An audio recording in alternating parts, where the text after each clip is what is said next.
first, but we can hold that over until he joins. Members, you are live.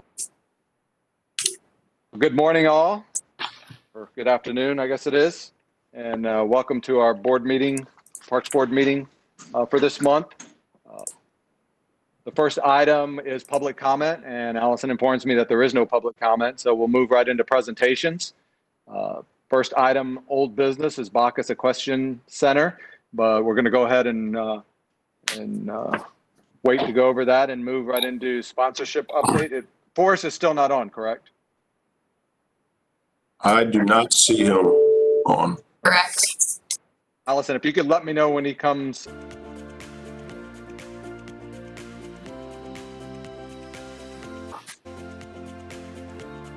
Forrest, pop on. Yeah, he's on now.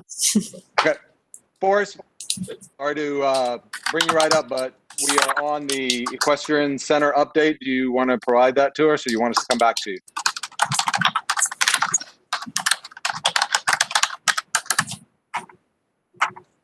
And someone too that's typing may want to mute their mic. Hey guys, can you hear me? Yeah, I can hear you now. Okay, perfect. Thank you. Yeah, so for the Bacchus Equestrian Center, there's an agenda item going to the board next Wednesday. We received an email from Mr. Pepin, and he's not going to be doing the project.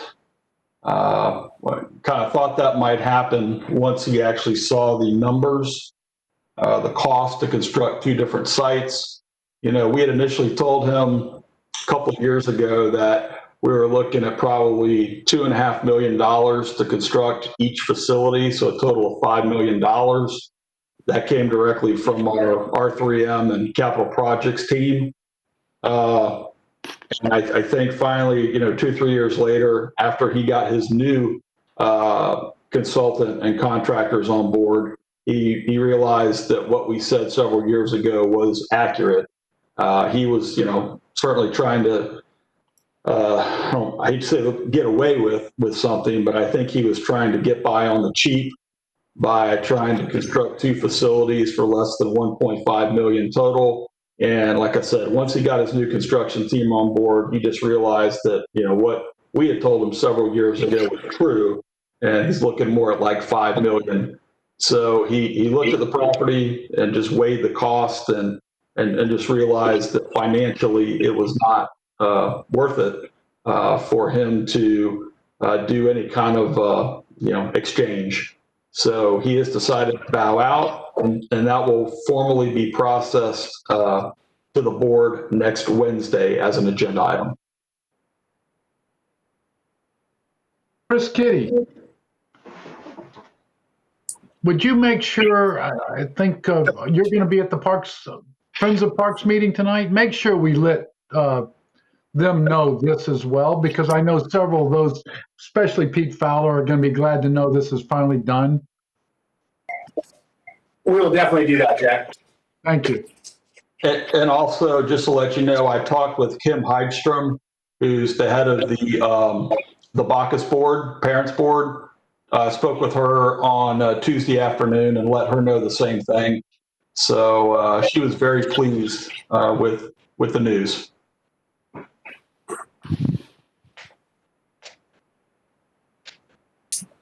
You're on mute. How to remember that. Next, thank you, Forrest. And next is up is sponsorship update. All right, so I know Chris is on as well, and last time we talked, we gave our sponsorship presentation. Since then, we met with Aaron. So Aaron, thank you so much. Chris and I had a very, it was very informative. It was a great information about how to move forward with proposals and kind of using our amenities to the best of their ability. So Chris and I have started kind of working on that from our end so that we'll have something to show everybody once we get some other things kind of situated here. We did present to our Friends board and we had a workshop about 2 weeks ago to discuss the roles and responsibilities, that there would need to be amendments to the Friends agreement. and how we'll move forward with that. We spoke with our legal team, our county attorney, and she agreed that we can amend the Friends agreement. It just needs to be aligned with our current sponsorship policy, with the current county sponsorship policy.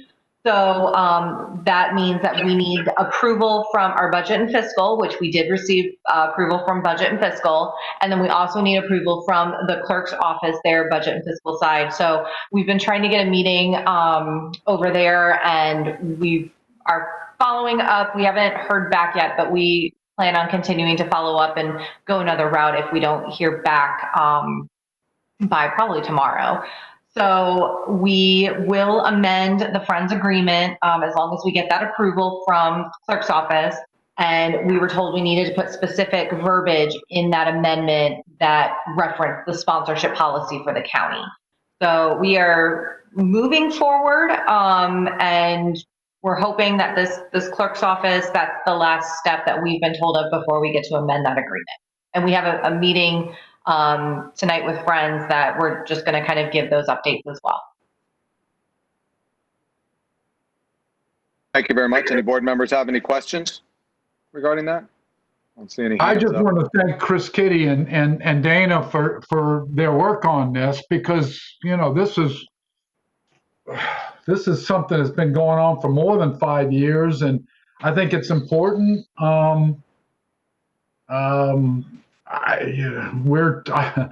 fighting like heck to make sure we don't allow government process to overcomplicate this, that we can make this as simple as possible, certainly for smaller gifts. So it's something that we don't have to have 5 levels of approval and 15 pages of contracts to put a $500 sign up someplace. And we also are trying to limit as much we can the inventory we're going to start, quote unquote, selling. Thank you, Aaron. Aaron has been a great help because he sort of does this for a living. But, you know, I think if we have some success here and we actually are able to take this money and supplement what we're trying to do as our mission at Hillsborough County, both on the environmental side and the recreation side, I think then we can get the snowball going downhill. So I just am appreciative of some progress finally. Very good. Any other board member comments? Okay, we'll move to new business, FRPA awards. All right. Well, in September, we received the news that we were recognized by our state association for 2 awards. One of them is the Agency Excellence Award for community building. It's one of their most prestigious awards that's given out each year. It's our first time winning it, something that I'm very proud of, and very proud of my staff, because they're the reasons we won this award. All the work we do and within every section of our department contributed to this award, and it's something that we wanted to share with you guys, because all your support also contributes to us being able to win that award and champion, you know, what we want to do through our budget process and giving us the resources we need to make the impact on the community that we make. So we're very happy about that, and we hope to win more awards in the future. Secondly, our nature program specialist, Brad Limpany, was selected as a Rising Star Award throughout the whole state. And many of you guys may know Brad. He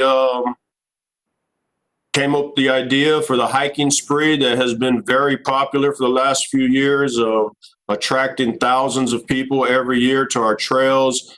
He travels around with seniors, started the SOAR program where he gets seniors out and does guided hikes with them on trails throughout the county. He also does educational programs with our kids, then our after school and summer programs. So Brad has been a great asset to our team. We're very lucky to have him and thankful to have him. And we're also happy to share this great news with you guys. That's great. Rick, do you have any info regarding how many facilities or how many departments received this award, like from the area, from the state, so that we could kind of compare that info, or what else can you share with us?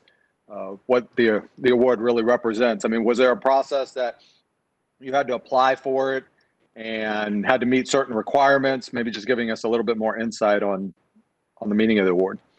Yeah, so Allison can provide some more of that information. She is the one that wrote up the award, of course, with input from all the staff. The Rising Star Award, I know they only selected one, and for agency excellence, I believe they selected 2 this year. And, it is a process. There is a panel that grades the submissions, and they make their selection. Thanks. Anyone have any questions? Okay, we'll move right into Congratulations to all. That is good work. Thank you. And thanks to Allison for writing all those proposals. Thank you. So yeah, just a little bit more. The agency excellence, you can apply for health, community building, economic impact, or environmental sustainability. They don't give out all those awards every year. It just depends on what comes in. So they did give out 2 community building this year because we were so close to the other agency, which was Largo. And Brad was they only give out 1 Rising Star Award. So Brad was the Rising Star in the state. It's excellent. That's super. Yeah. Okay, next on the agenda is reopening updates, neighborhood parks and recreation, amenities. So we continue to move forward with all of our reopenings. Most of our amenities in our parks are open with the exception of shelters and basketball courts at this point. Forrest and I will be working on the shelter plan together.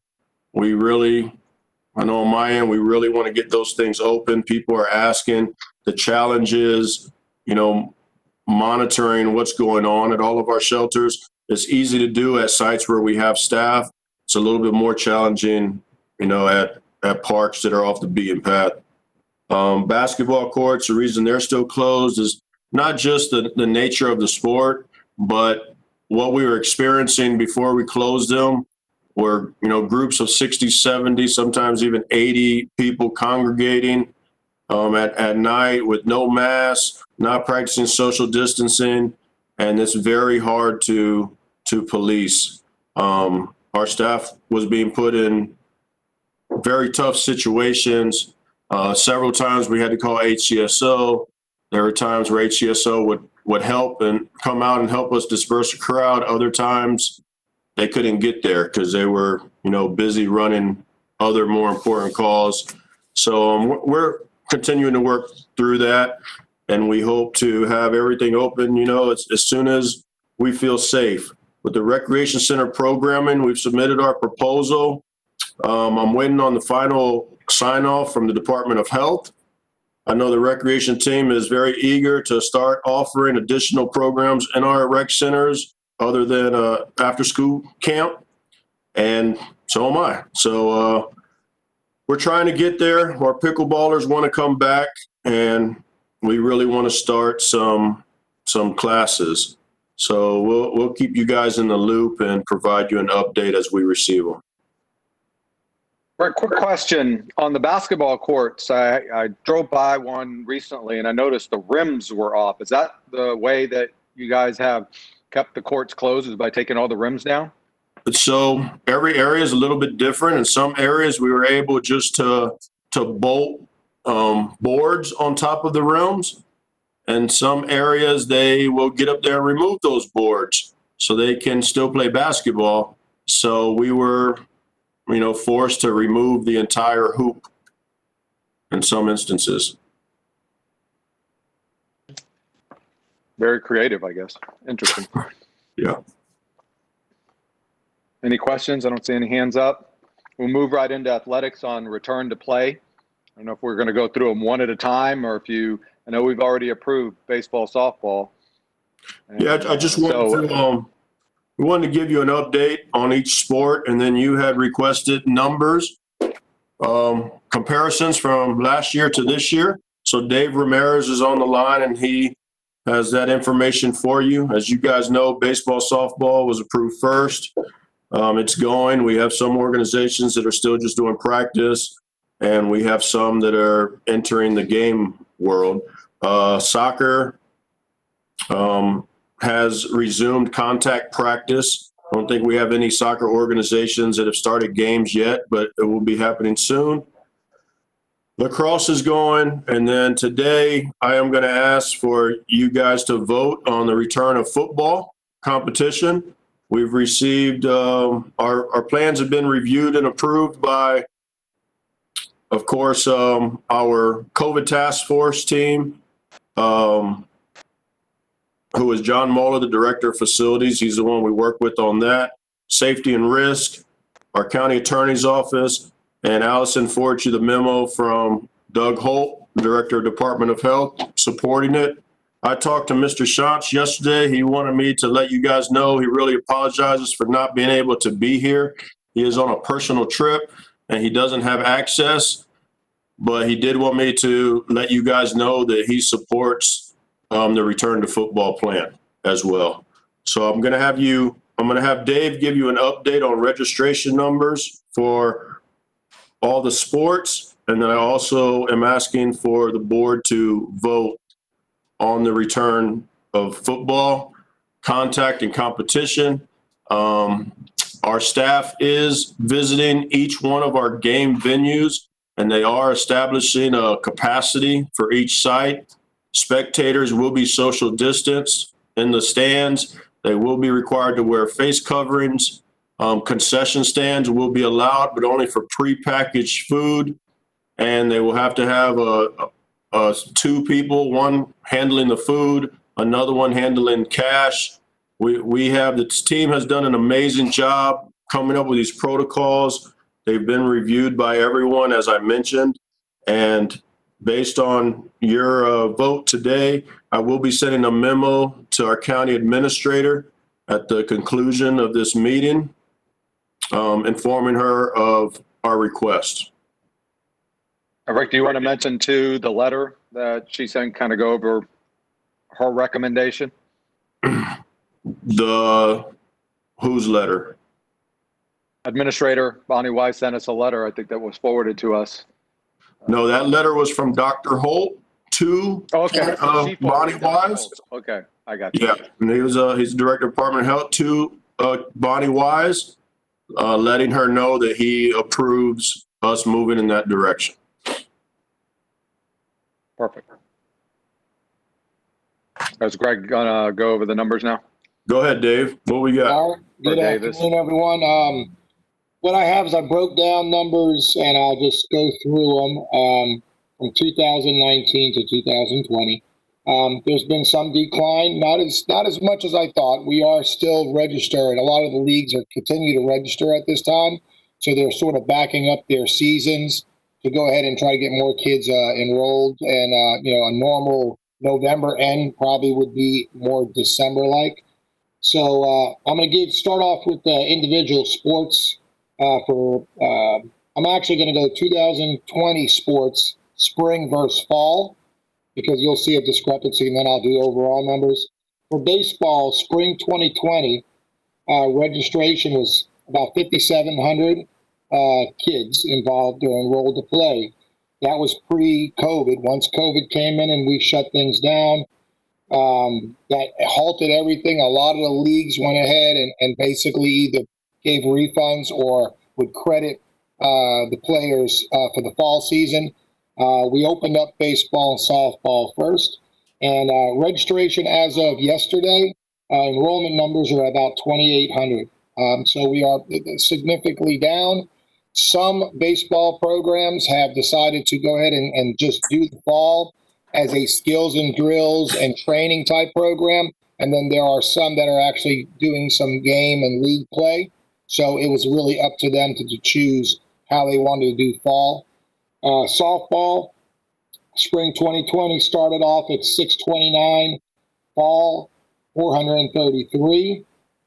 Soccer took a big hit because soccer is an all year round sport. They just don't have two seasons. They run during the summer, which we know summer mostly was, we were shut down. Our enrollment for soccer is just over 6,000 participants. And due to the late start back up for play, fall is at 345, but they are still registered. So that was a big hit, but it's rebuilding. Football and cheerleading, pretty much zero for spring because they didn't start programming. They wouldn't have started until when we shut things down in March. So they started at zero. They're up to just under 2,500. All of our football programs. Now, right now, until everything is approved today, we go ahead and they're still practicing and training at this time.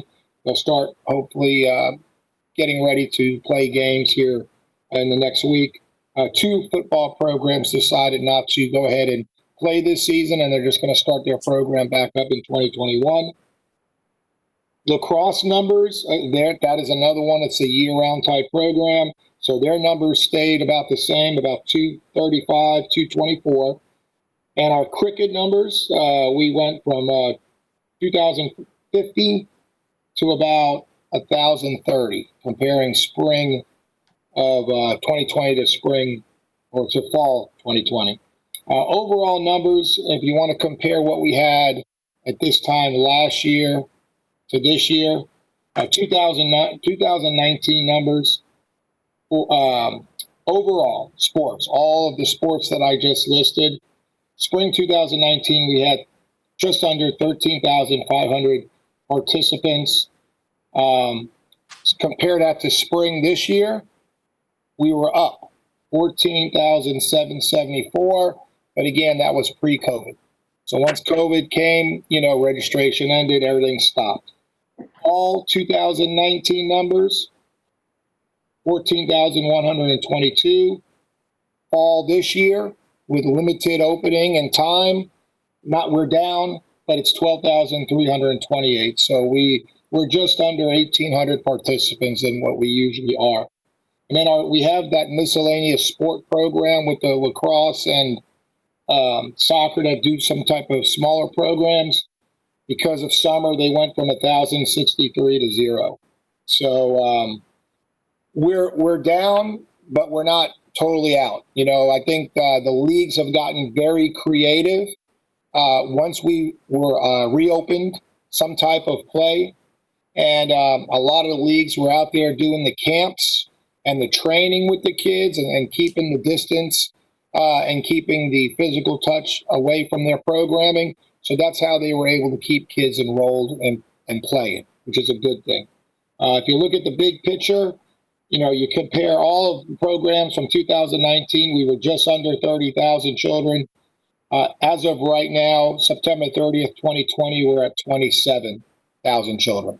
So we've taken a small hit in participants, but I'm sure as we move forward, the leagues, we're supporting the leagues tremendously, getting out there and doing what we can as a department, and they're going to get back on track, and we're hoping they're going to continue to grow. So there was a little speed bump with things, but that is my report. A lot of numbers. But answer any questions if anybody's got anything. Yeah. Thank you very much, Dave. I actually thought the numbers were going to be much worse. So that actually sounds good. I actually thought the same, and I was pleasantly surprised looking at everything here in the past couple of days. Because, again, we were waiting right till yesterday because a lot of programs are still registering. So we wanted to come up with the most accurate numbers. Great. I don't see any hands up. Anyone have any comments, questions? You're on mute, Okay, Aaron. so Rick, do you want to move into what you're asking of us to vote on today? Yeah, Aaron, I believe Aaron had a question. Yeah, sorry, I was on mute. I just have a Sorry. real quick question. With last week's state announcement, does that have any impact on processes that the leagues have to abide by, or is everything kind of the same as it was? Right now, everything's the same as it was. And to move forward, Anthony, what we're asking, just as we asked for the other sports, we are asking for the Parks Advisory Board to either vote in support or not, for us to move forward with football competition and contact. So it's contact, practice, and of course, allowing the games once they submit their plans on their games. Okay, would anyone like to make a motion? I can make the motion. I'll make that motion. Allison, you have what you need for the motion? I'll second Anthony. Okay, so Joe made a motion to, in support of moving forward with football return to competition and contact. Does that sound good? Correct. Football Well, contact and competition. after plans are approved by our rec leaders, right? We're just approving them to, we're okay with it, but you're going to make sure that they have the right social distancing, the right sideline criteria, the right protocols in place, right, Rick? Yes, sir. We will send them the guidelines that have been reviewed by everyone. They will have to put their plan together, just like they've done with return to play. They submit them to our athletics team, and Dave and his team review each one and either send them back and ask for additional information, or we approve them. And we will also be assigning staff to each one of these locations just to ensure that all the protocols and guidelines are being followed. Well, that sounds good. And all those protocols have been approved by the health department. So we're Yes, sir. correct. Yes, sir. So Joe's motion, I believe, is for us to encourage the BOCC or Rick's management to allow them to go ahead and approve based on approving these groups, organizations' plan. Correct. The league's return to competition plans. Okay, so right now I have vote in support for us to move forward with the football return to competition and contact plan. It's like that's not right. Okay, Joe, if you think it needs more information,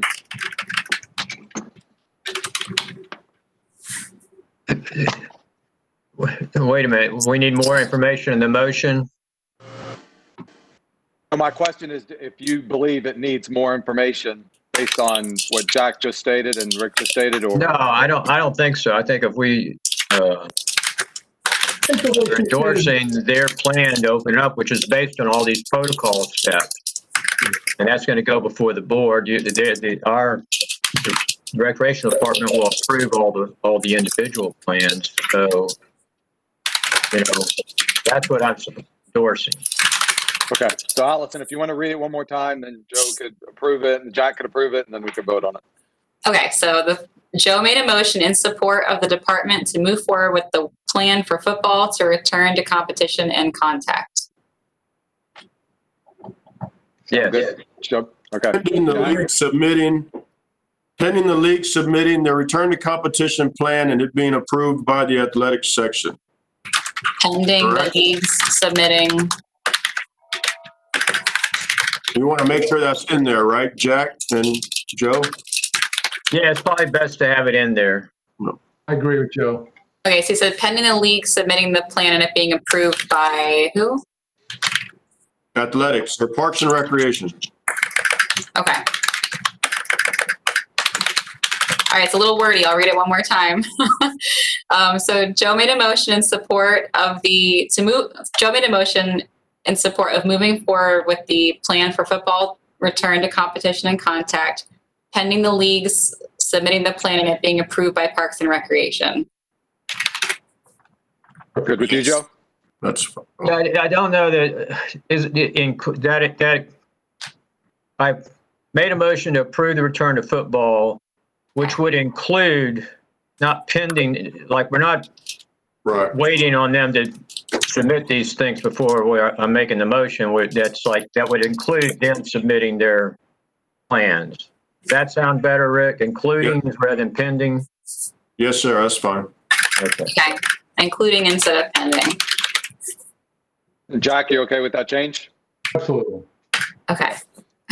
So anyone who has an issue with that, please let us know now. Otherwise, okay, with no one stating they have any issue with it, then it passes with everyone all the board members that are here agreeing to it. Anything else on the return to play, Rick? No, sir, we have compliance listed. I just asked Dave to give you guys an update on some of the challenges that they're running into out there. And there's good things and there's bad things. So just in an effort to keep you guys in the loop of everything that the team is working on. Well, to let you know, we have an athletics inspection team that's out there. There's 6 guys, 6 folks out there running to as many sites as possible to go ahead and make sure all the leagues are following guidelines. Most been very successful. A lot of us are coaches, so a lot of times when we get out there, we're going to become coaches, work with our leagues, making sure they're doing things the right way. We've had a couple of stumbles here and there with some unauthorized use or whatnot. We're cleaning that up, going through the violation process and giving warnings. And if they don't want to take the warnings seriously, we're going to go ahead and give them a violation. So, but most large percentage of the groups and leagues are doing things the right way. Like I said, once we go ahead and announce and football is finalized, there's going to be a lot of happy folks out there to move forward with the next step with play. Baseball, softball's going well. We have some leagues out there already playing games. Things are doing very well. We're keeping folks out of bleachers. We're keeping them separated, along sidelines in their own personal shares, small groups, families together, and just spreading it out. It's unique, it's different, but everybody is just glad to be outdoors watching their kids play. Soccer, we'll probably go ahead and get soccer up and running. Games will probably start kicking in this weekend. They've had a little more challenge, but they are up and ready. We'll get some gameplay going this weekend. Lacrosse the same way. Cricket will actually start in 2 weeks with official gameplay. And I'm missing softball, like baseball, they've started as well. So, and our cheerleaders could stunt now. They were a little bit disappointed because they couldn't do their stunts and couldn't do physical contact. That was approved.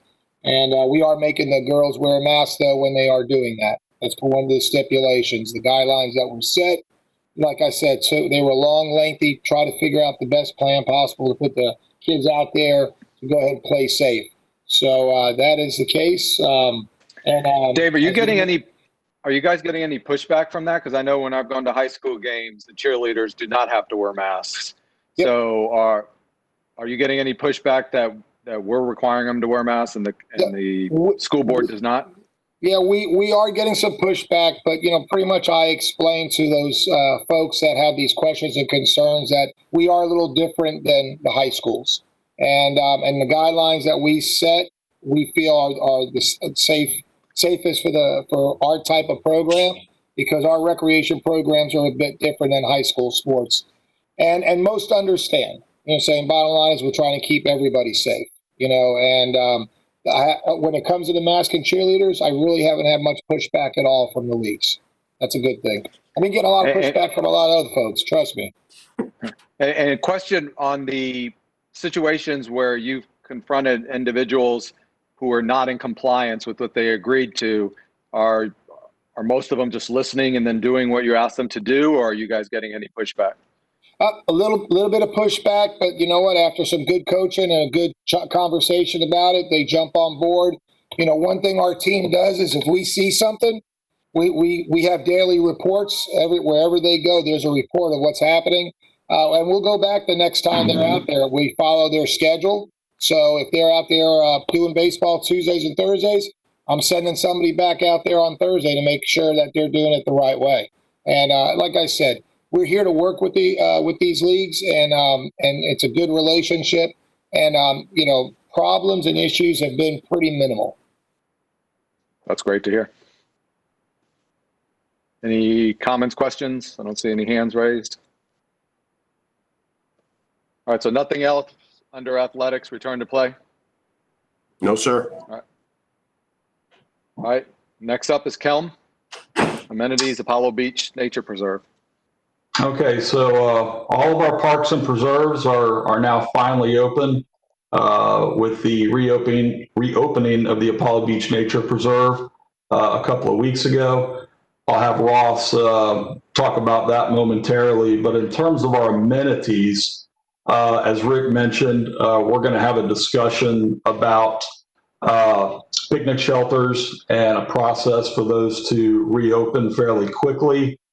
A little bit different on our side because we do have some large shelters that can hold, upwards of 200 people.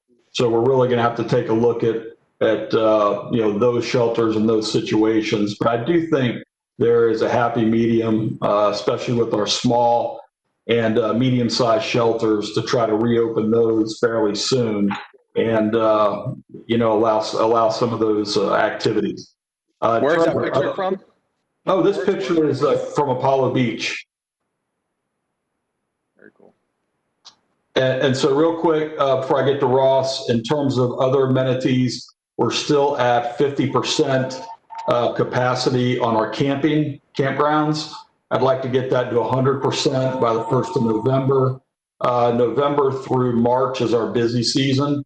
So we collect most of our revenue from camping. So probably have to send a memo to the county administrator on that one, but I would like to get it up to 100% or as close to it as we can within the next month or so. Finally, the Lithia Springs spring itself is still closed.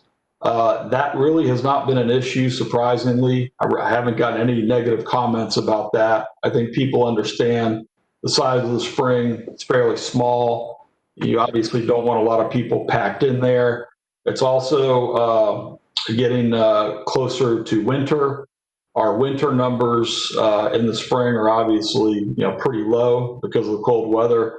So I would envision probably keeping the springs closed for several more months unless we are told to open them.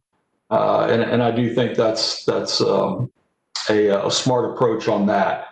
The two nature centers we have, they're still closed. I do want to get some advice, guidance from Rick on how they're opening their recreation centers and maybe some of the policies or restrictions that are happening there. But I would like to get the nature centers open as quickly as possible, certainly by December. What's that, Jack? I said, me too. I know. It's going to happen. We're trying to happen by Christmas. You're going to have to put some directional arrows that keep one-way traffic and things like that, and you're going to have maximum occupancy and probably mandatory mask wearing. But I think it could be done forced. Are you out of the hoteling business now? Yeah, great question. So we'll be out of the hoteling business officially October 15th. Just got an email a few minutes ago. Tell them I said late is better than never. I'll tell Brad Reinert. I know he's going to be ecstatic to finally be out of there. But so anyway, that's it for amenities for me. Again, to wrap up, looking at getting campgrounds back to 100% capacity within the next month. The nature centers by December, and picnic shelters, Rick and I will have that discussion. Again, I think from the regional park standpoint, it'll be more of a phased approach on the picnic shelters, looking at the small and medium shelters first, and then maybe going to the larger shelters as we see what happens with COVID over the next 2 to 3 months. And with that, I'll turn it over to Ross Dickerson to talk a little bit about Apollo Beach. And again, as I mentioned, we just opened this site about 3 weeks ago, and I think things are going pretty well. So Ross, I'll turn it over to you on this one. All right. Can everybody hear me? Yes. Yeah. Yes. So I'm going to share this. I jumped the gun before. Okay. Can everybody see that? Looks beautiful. Yes. Yeah. So besides our office building at Bell Creek, you are looking at the largest structure ever placed on a nature preserve here in Hillsborough County. But it's actually really cool. It's the first observation tower in the Bay Area that allows everybody of every ability to get to the top. Instead of being built out of stairs like the one at Medard and Lettuce Lake or the Tico Center, it actually has ramps to get people to the top. And so far, we've been getting a lot of comments, positive comments on this. You can see there's the entry in. This is what it looks like walking up to the top. It's a slow slope with handrails, so people, even if they can't wheel themselves, they can pull themselves to the top. And then once you get to the top, this is the view that you see. I wish I had a better picture, but from the top, you can easily see St. Pete, downtown Tampa, and pretty much the entire Bay Area. There's one roof to the south that blocks the view of the Skyway, unfortunately. But if you walk out to the beach at Apollo Beach, you can see the Skyway from here too. So it's really spectacular. We're proud of it. And actually, we're getting ready to build another observation tower just like this at Medard Park to replace the one that you can no longer get to after the hurricanes knocked out the boardwalk. Other things that we added out here for amenities is a new hiking trail that goes off to the east side of the property to see the restoration area that Swift Mud did, and a paved or a shelled path that you can kind of see here that goes along the waterfront, but protects our waterfront from people walking too close, which was causing erosion. So now this site is completely ADA accessible to get to every part of the facility. So Ross, you're planting all those Brazilian peppers out there in front of it? Is that what you're planting? Well, yeah. Those are oak trees, Jack. I hate to correct you, but yes, those are oak trees, and we did plant them. Those actually were planted back in 2006. Nothing grows really well out here in Apollo Beach because you may not know, but Apollo Beach is completely human-made. This area of Apollo Beach, this is all spoil from the surrounding channels and then the ship channels. So this all used to be bay bottom, but they brought this in and built Apollo Beach. The plants that you were planting around your deck, though, what shrub is that? So there's a bunch of different plants. There's muley grass, there's blanket flower, dune flower. There's a whole different bunch of species out there because after the project was over, there weren't any plans to landscape the area. So we actually came in and planted a whole bunch of stuff. So you have railroad vine, muley grass, horse mint, all types of different plants that love to grow in this kind of environment. So it'll really make it look nice. This fall, the majority of these plants will be putting out flowers that will show a whole bunch of different colors in the area. Super. Congrats. Yeah, it's pretty great.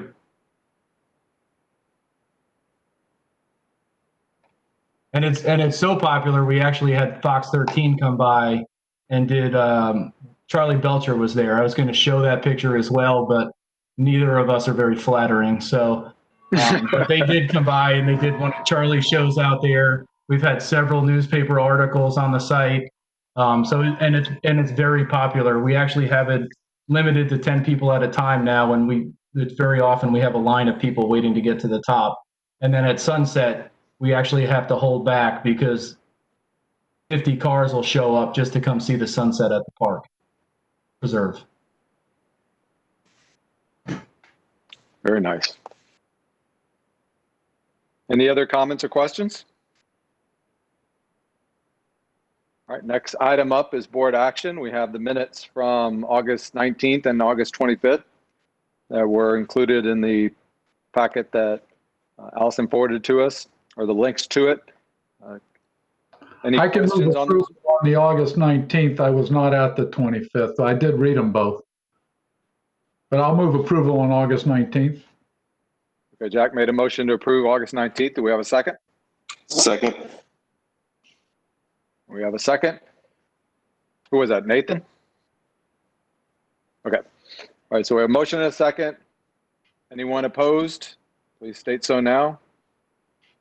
Okay. August 19th minutes are approved. Do we have a motion for the August 25th meeting? I can make that motion. Okay, Joe has made the motion. Do we have a second?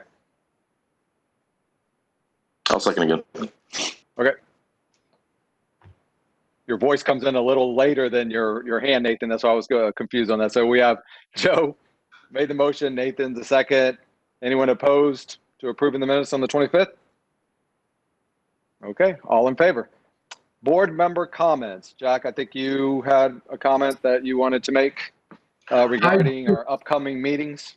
Well, I just wanted to state for the record that I believe that we should keep these things, regardless of, and I don't know that we'll have any say in this, but I do want to protest the fact that volunteer groups are going to be told they need to meet in person when our positivity rate is still as high as it is in Hillsborough County. I think that these meetings are successful virtual. And I just wanted to register my complaint that we don't wait at least until 2021 to see where we are with these things. But I just wanted to, I think somebody needs to hear our complaint on that. We're volunteers. If there's no reason for us to congregate, it doesn't seem like, it's not just being in that facility. It means, being out and perhaps having to go to the gas station or I have really limited contact over the last 7 months. I have elderly parents. I have kids that are coming here. I have elderly neighbors. I've tried to just think there's no reason for us to meet in person unless, we really understand that COVID has been tapped down in Florida, which it has not. That's all I have. Well, we have, on that note, this, I believe, is our 7th meeting for the year. And our bylaws require us to meet 8 times. We have 2 more meetings scheduled for the year, November 5th and December 17th. So if somebody wants to make an actual motion so they could get to the board regarding this issue and just say that, essentially either we're filing a protest or we're saying that we do not have a quorum that's willing to show up for a board meeting if we are not allowed to do it online, that we may then just try to have one more meeting before the end of the year to meet our bylaws. But if we don't have enough people that feel comfortable in going in person, and I'm in the same situation, my mother-in-law has underlying conditions, and we are doing our best not to go to things that we don't have to. So I would prefer, if the cases are as high as they are, or even going up higher, that we have this option. You guys can tell me, but I don't think there's anything that we do more effectively in person than online. I know it's nice to see everyone. I do look forward to seeing everyone again in person, but from a health standpoint, I'm not sure that. And this definitely resolves the lunch issue. Yes, that's definitely resolving the lunch issue. I had my lunch right here. Anyone else have any other comments? Any other board members, any other comments? Anyone want to actually put a motion together? Harold, you had? I would just say that there's a stronger case for efficiency as it relates to the board. I don't think we have evidence that the citizens of Hillsborough County have been disenfranchised by this format. And I just think that in the spirit of access, which folks can access this forum, and efficiency, that we should be allowed to continue. We all want to do it this way. Yep. I agree, but if our next meeting, can we move our next meeting up? I'm sorry, I may have something with my video, audio going on. But if we moved our next meeting up before November 5th, we could get our 8 in. That is another option. Look at my calendar.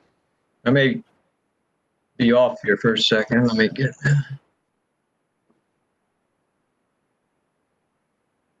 So the last Thursday of the month is October 29th.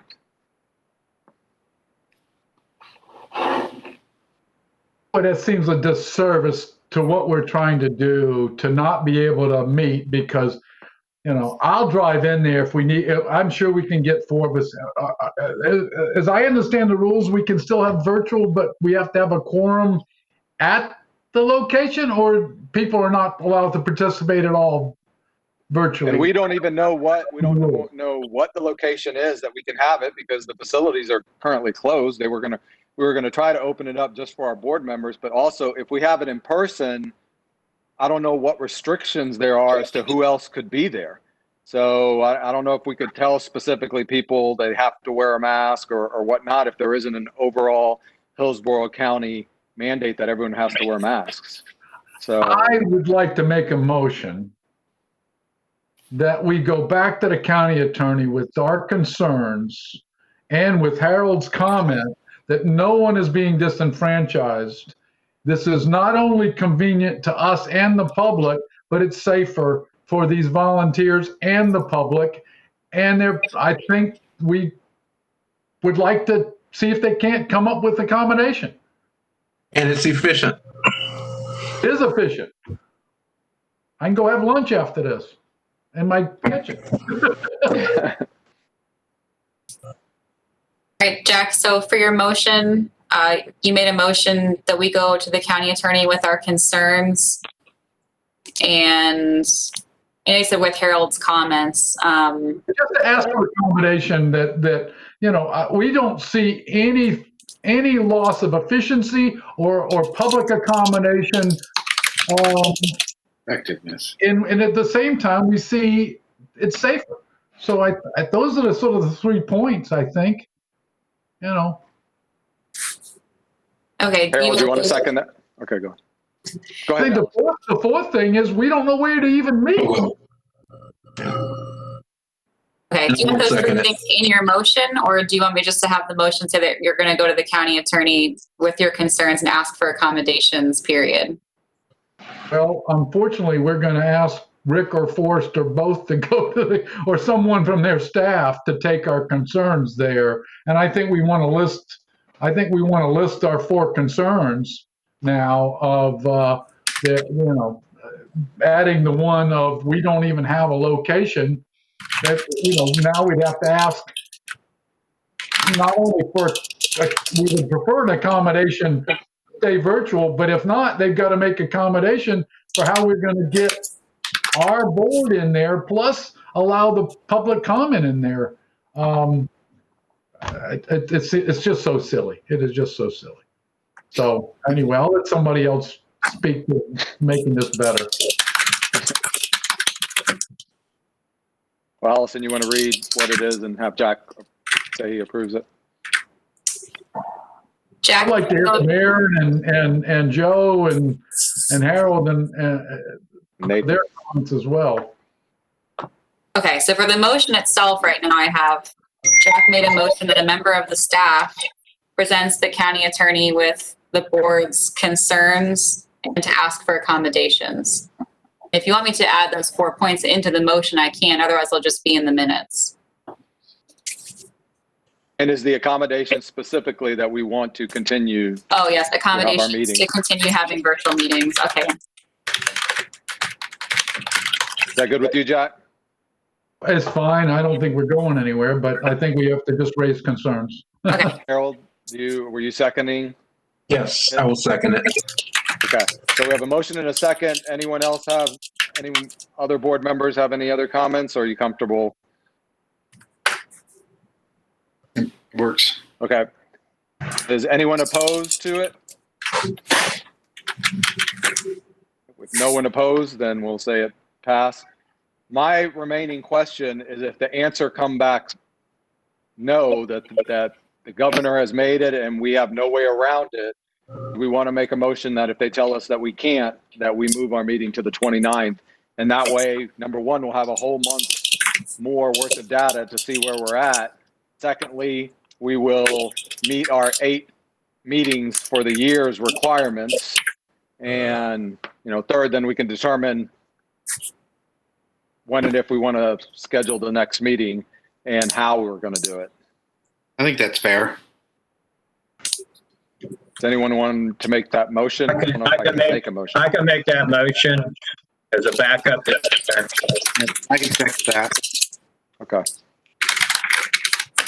Okay, just 1 second.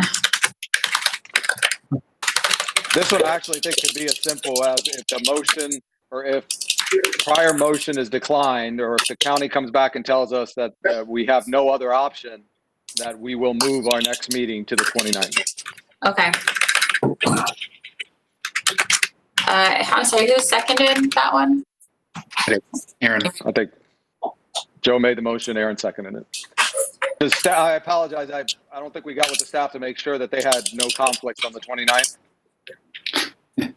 I can look at the county calendar because we would have to get James Brewer and his team to host us. So I can look right now.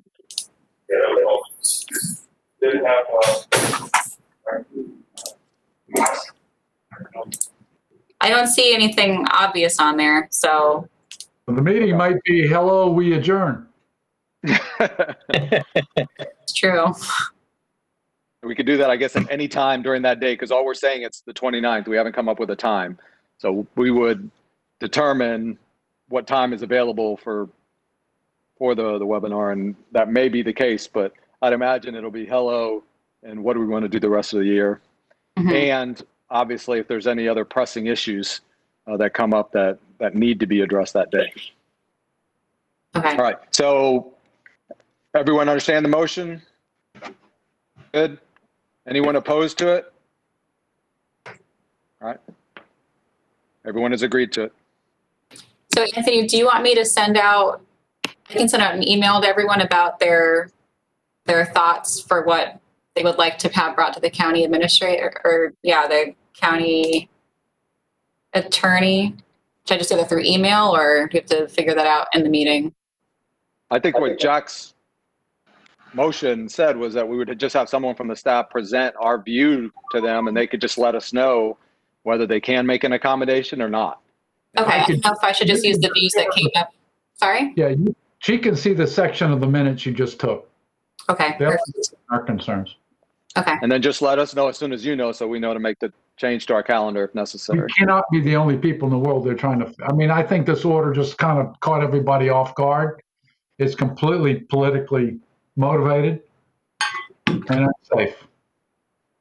Especially now I'm not going to a restaurant, anywhere close to a restaurant that's not at least doing social distancing and masks. Not that I've been to many, but I have been to some, and mostly outdoors. But, I'm not worried about me as much as I am people that I might come in contact with. Even though I guess I'm of the age I ought to be worried, maybe.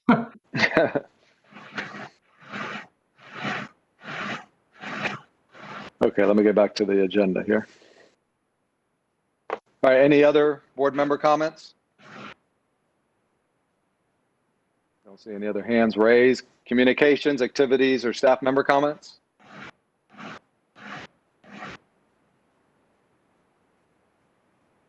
All right, with no other comments, our meeting is adjourned. Thanks all. Nice to see everybody. Time Everybody. Good to see you all. Good to see you. Have a great afternoon. You too. Bye. today. Care. Bye.